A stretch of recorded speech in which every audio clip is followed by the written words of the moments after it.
அன்புள்ள நண்பர்களுக்கு அடியேன் நாகராஜனின் வணக்கம்.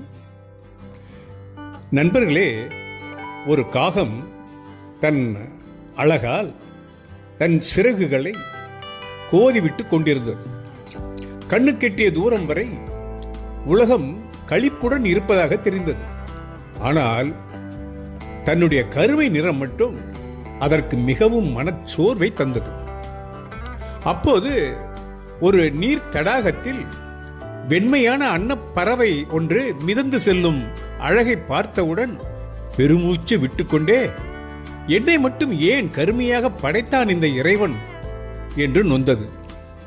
ஆர்வம் அதிகமாகி அன்னத்திடம் சென்று, நீ எத்தனை அழகாக இருக்கிறாய் என்று ஆச்சரியப்பட்டது. ஆனால் அந்த அன்னமோ மரத்தின் மேல் மாங்கனியை சுவைத்துக் கொண்டிருக்கும் ஒரு கிளியை காட்டி, கிளியின் நிறத்தை பார், மூக்கு ஒரு வண்ணம், உடல் பச்சை ஒரு வண்ணம், என்ன அழகான படைப்பு, அதை பார்த்த பிறகு கூடவா நான் அழகு என்கிறாய் என்று அன்னம் காகத்தை வினவியது. உடனே காகம் அன்னத்தை விட்டு பறந்து கிளியிடம் சென்றது. அது வாயை திறந்து, நீதான் மிகவும் அழகாக இருக்கிறாய் என்று ஆரம்பித்த உடனேயே, சும்மா பொய் சொல்லாதீங்க, மயிலை பார்த்திருக்கீங்களா, எவ்வளவு அழகு தெரியுமா, அதன் ஒவ்வொரு இறக்கையிலும் எத்தனை வண்ணங்கள் ஜொலிக்கும் தெரியுமா என்று கேட்டது.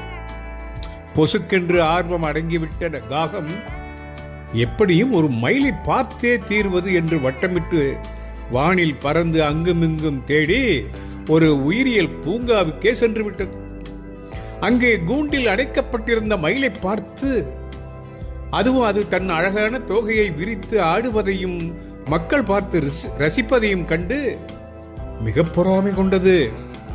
உலகிலேயே மிக அழகான பறவை மயில்தான், அந்த அழகினால் மயில் பெறும் ஆனந்தம் அளவிட முடியாதது என்று நினைத்துக் கொண்டு யாரும் இல்லாத சமயமாக மயில் அருகே சென்று, என்ன மயிலே, எல்லாரும் எப்படியெல்லாம் அழக பாராட்டுகிறார்கள், நீ உண்மையில் கொடுத்து வைத்தவள்தான், எல்லா பறவைகளும் பார்த்து பொறாமைப்படும் அழகை ஆண்டவன் உனக்கு தந்திருக்கிறான் என்றவுடன் மயிலின் கண்களில் இருந்து நீர் பொல பொல பொல என்று உதிர்ந்தது.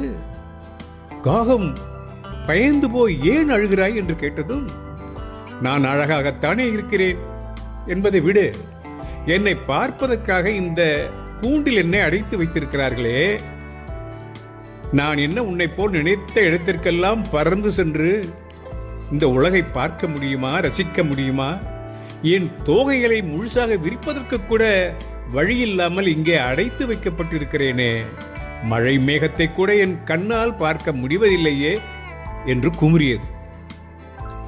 அப்போதுதான் புரிந்தது காகத்திற்கு, என்னை நன்றாக இறைவன் படைத்தனன், எனக்குள் இருக்கும் ஏதோ ஒன்று மற்றதில் இல்லை என்ற தெளிவு வந்தது. இப்படித்தான் மனிதர்களும் தன்னை மற்றவர்களுடன் ஒப்பிட்டு தம்மை உணராமல் போகிறார்கள். தங்களுக்குள் இருக்கும் தனித்திறமையை உணராமல் மற்றதை கண்டு மாய்ந்து போகிறார்கள். இறுதி வரை மனதில் நிறைவே இல்லாமல் வாழ்கிறார்கள்.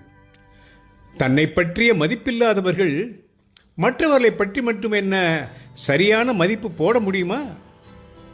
எனவே ஒப்பீடு என்று போட்டி போட்டுக்கொண்டே இல்லாமல் இருக்கும் இந்த வாழ்க்கையை கொடுக்கப்பட்ட வசதிகளை வைத்து மிக அதிகபட்ச இன்ப உணர்வுடன் வாழ்ந்து அதை உலகத்திற்கு காட்டுவதுதானே உயர்ந்த கொள்கையாக இருக்க வேண்டும்.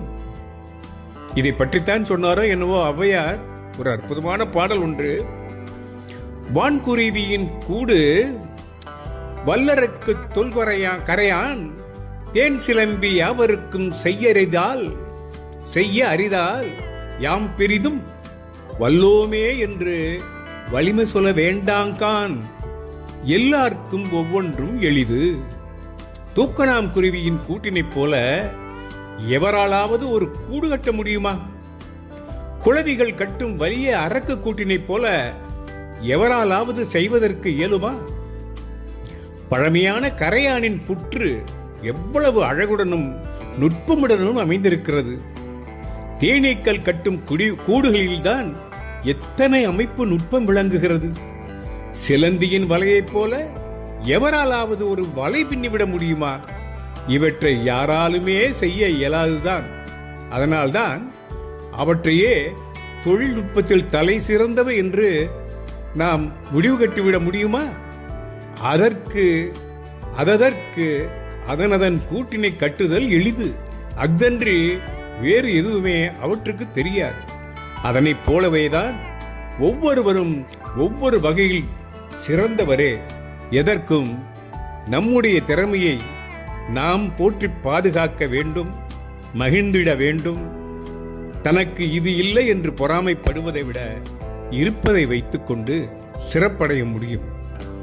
மீன் மலையேற முடியாது, மலையேறும் பறவை மீனாக மாறிவிட முடியாது என்பதை உணர்ந்தால் வாழ்க்கை இன்பமாக இருக்கும் தானே என்று கூறி இந்த பகுதியை இத்துடன் நிறைவு செய்கிறேன். இன்னொரு சிறப்பான பகுதியுடன் உங்களை விரைவில் சந்திக்கிறேன் என்று கூறி விடைபெறுகிறேன். வணக்கம்.